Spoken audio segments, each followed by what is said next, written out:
اور ایک بار حج کے موقع پر حضرت صفیہ رضی اللہ تعالیٰ عنہ کا اونٹ بیٹھ گیا اور وہ سب سے پیچھے رہ گئیں۔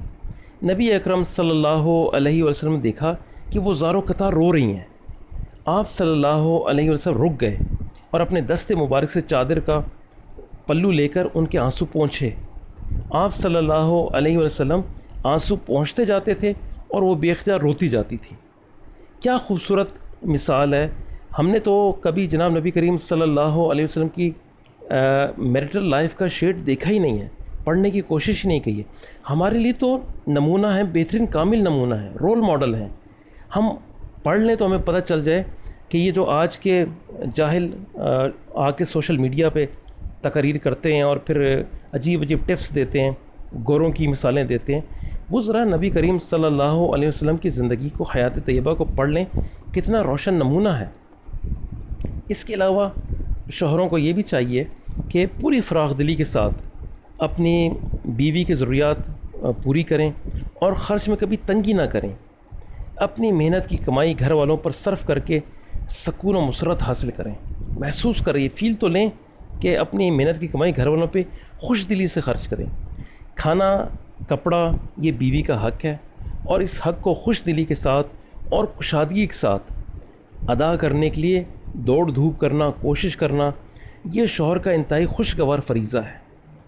اس فریضے کو کھلے دل سے انجام دینے سے نہ صرف دنیا میں خوشگوار زندگی اور ازدواجی زندگی کی نعمت ملتی ہے، بلکہ مومن آخرت میں بھی اجر و انعام کا مستحق بنتا ہے۔ جناب نبی کریم صلی اللہ علیہ وسلم کا ارشاد ہے، ایک دینار تو وہ ہے جو تم نے اللہ کی راہ میں خرچ کیا، ایک دینار وہ ہے جو تم نے کسی غلام کو آزاد کرانے میں صرف کیا، ایک دینار وہ ہے جو تم نے کسی فقیر کو صدقے میں دیا، اور ایک دینار وہ ہے جو تم نے اپنے گھر والوں پر صرف کیا۔ ان میں سب سے زیادہ اجر و ثواب اس دینار کے خرچ کرنے کا ہے جو تم نے اپنے گھر والوں پر صرف کیا ہے۔ اور یہ صحیح مسلم کی حدیث ہے۔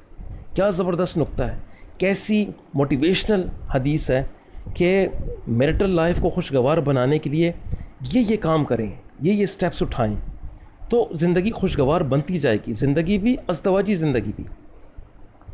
پھر شوہر کے ذمہ لازم ہے کہ بیوی کو دینی احکام اور تہذیب سکھائے، مینرز سکھائے، دین کی تعلیم دے، اسلامی اخلاق سے آراستہ کرے، اور اس کی تربیت اور سدھار کے لیے، بہتری کے لیے ہر ممکن کوشش کرے۔ یہ نہیں ہے کہ 24/7 وہ کام ہی کرتا رہے اور اس کو بس یہ پتہ ہو کہ میری بیوی گھر میں موجود ہے، اور گھر آ کے پھر وہ اپنے کاموں میں مصروف ہو جائے اور بیوی اپنے کاموں میں مصروف ہو جائے۔ یہ نہیں ہے۔